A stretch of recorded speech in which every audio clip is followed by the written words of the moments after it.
This sandstone tower is a colonial era guard tower on a prison settlement in Tasmania. We drew a similar tower that's part of the same complex sometime last year. Well, at least I did. I hope you did too. This is a smaller one, not as tall, and it's on one of the outpost areas of what was once fenced in, walled in, I guess. And I thought it was a good subject for exploring, creating the effect of weathered stone, of old weathered stone, which is not an uncommon object to be drawing if we draw architecture or even if we draw natural subjects. Now, I've drawn a lot of stone lately in terms of natural stones, sandstone in the Australian bush, but it is a little bit different when the blocks are dressed because we still want fundamentally to have a sense that these have been cut, and yet we want to give the impression, if we have it in our reference, that these stones are weathered, are crumbling in parts, maybe little bits have come out. We don't want to create the effect of sharp edges by doing sharp, straight, even lines. And again, this is where when we think about creating the effect of what we're seeing, capturing the visual feel of what we're looking at in our marks, it gives us direction when we put those marks on the paper. Because we can see that most of the time here we don't have really sharp edges, although we have some that are clearer and straighter and, if you like, less weathered or damaged than others.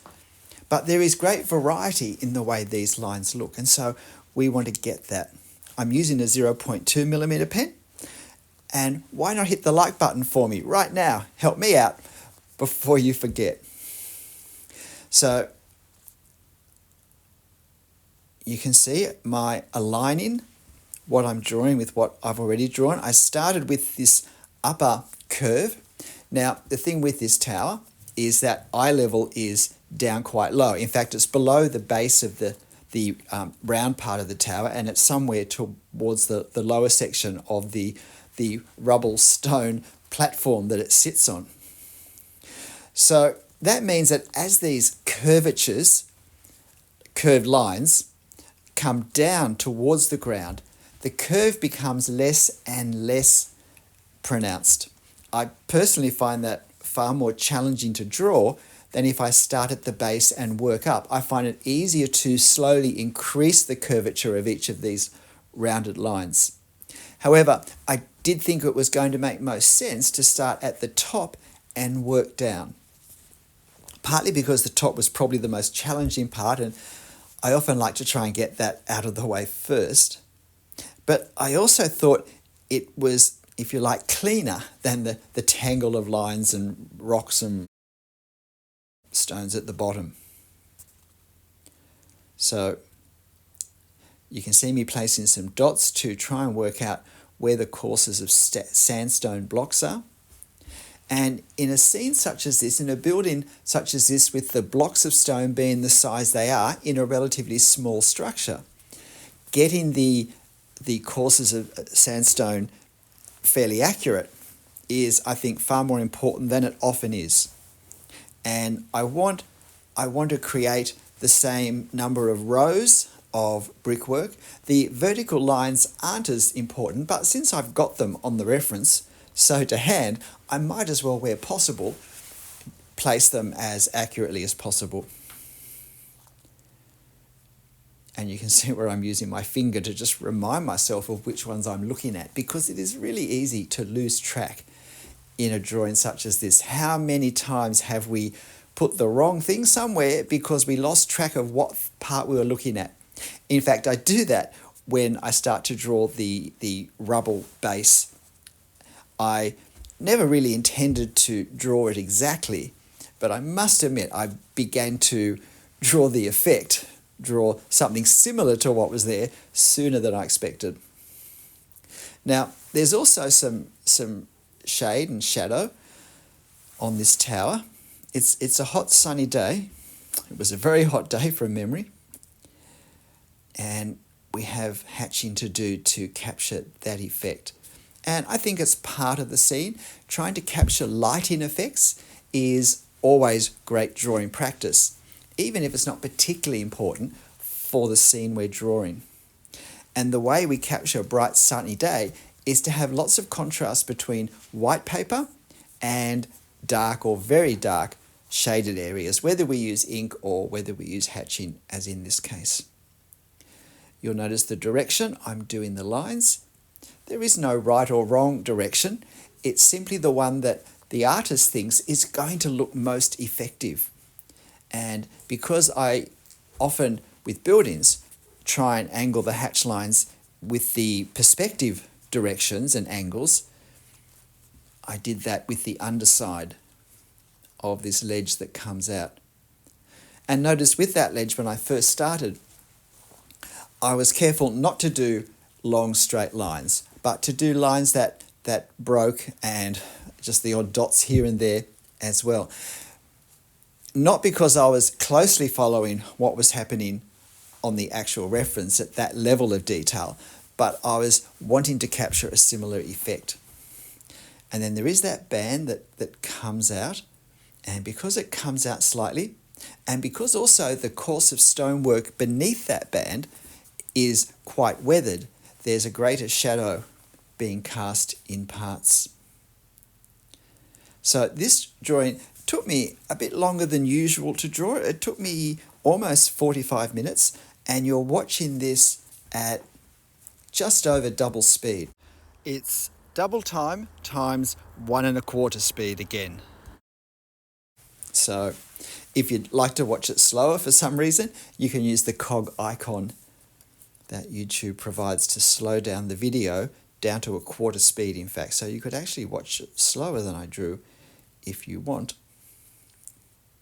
And so you can see me lots of light marks and lots of short marks. Even if there is a longer line, I find that drawing it with a series of shorter lines and a few dots and spots and gaps in between creates a lighter visual look, and that works very well with the sense of a weathered edge. And so now I'm starting the platform that it sits on. Now, looking back at this, having finished it, I probably was a little heavy-handed with these stones. I think I could have worked at having some of them looking the way I've drawn them, but having others with a bit of a lighter feel again. I'll put it down to it's quite late in the day and I'm feeling a bit weary. So here I am just trying to work out what's what. I certainly lost track of which stone I was drawing a few times.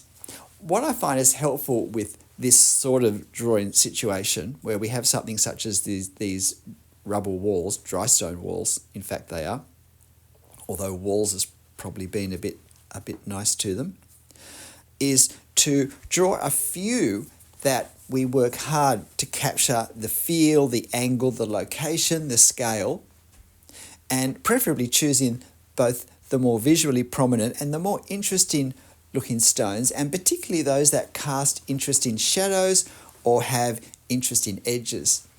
And then, if you'd like, fill between them, fill the gaps between those stones, both upwards and downwards, with conjectural stones, if you like, with more of the same, but not being too fussed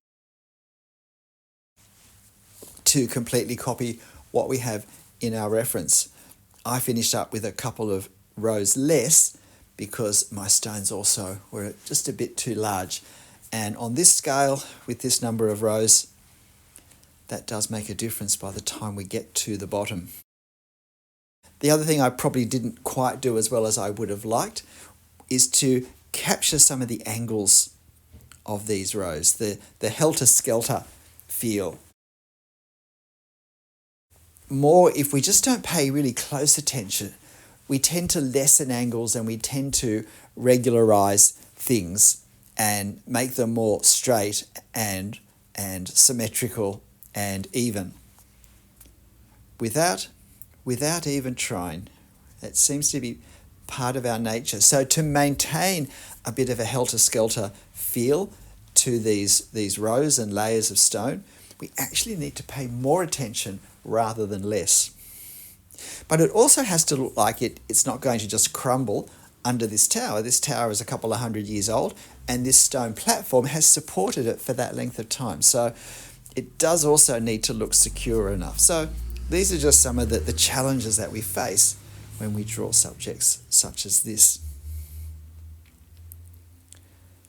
And so now I'm starting to look at some of the things around what we're doing. I haven't really thought of exactly how I'm going to work the surroundings out at this stage, but I just keep drawing. Generally, lighter is better at this stage, so I think I'm maybe going to start I'm just checking if the walls are straight enough, and there is I thought I was going to draw that wall there with those handmade bricks in it. But no, I'm still coming down on the platform. Oh, I am going to draw it. There it is. Here it comes. All these bricks would have been made by the convicts. And I dare say all of these stones were cut by them as well. This was a pretty rugged place to be. And if you escaped, there was absolutely nowhere to go.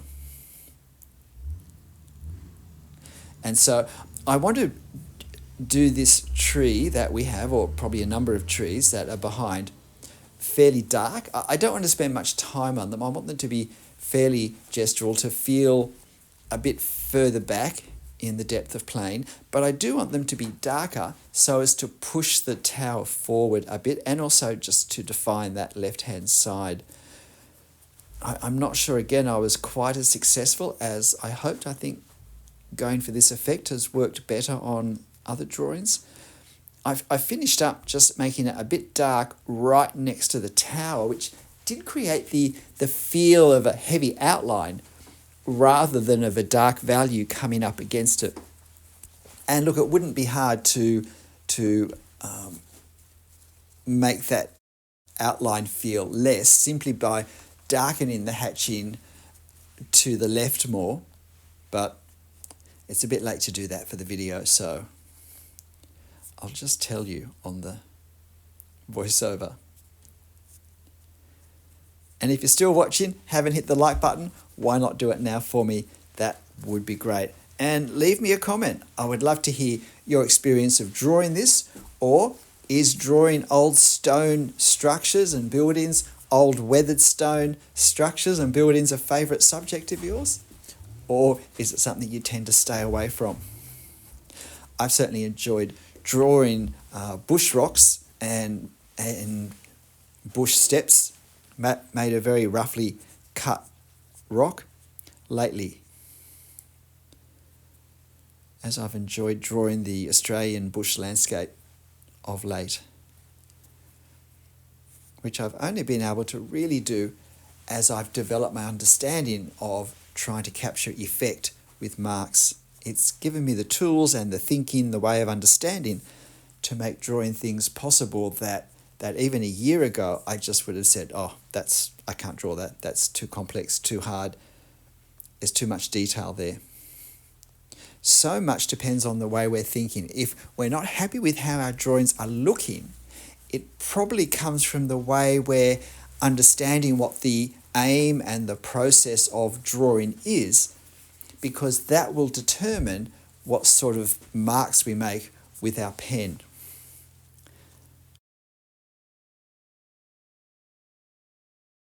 So, as you can see, I've decided not to do that building, which is a much more modern building up the top. I decided to instead bring the tree across to the other side, again, to just pop this tower forward a little bit. I think this is what we call artistic license. Now I'm strengthening some shadows and looking at some of the wear and tear lines, some of the gouge marks, but also some of the parts where the layers in the sandstone has just caused uneven weathering. And it really quite changes the appearance of things. I had got so used to seeing the bricks, the rock stones, all bare that I wasn't sure what I thought of the effect of putting those marks on. But looking at it now with a bit of distance from when I drew it, I think it certainly helps capture the feel better. Can you see what I mean by it's a bit of a heavy outline down that left-hand side that really doesn't look natural? It actually, instead of making it pop out in more 3 dimensions, it actually has a flattening 2-dimensional look to it because it makes it a bit more cartoon-like. As I said, I can fix that, not for this video, but I could certainly reduce the impact of that by darkening that whole tree a lot more. And in fact, I did do that. If you go and look at the thumbnail, you'll see how it looked afterwards. It's done. G'day, I'm Stephen Travers. Hope you found this interesting. I'll post this reference photo on my channel community page. So why not have a go? And while you're there, why not answer the quiz questions that I've got posted there? But look, whatever you draw, however you draw it, make sure you have fun. See you next time. Bye.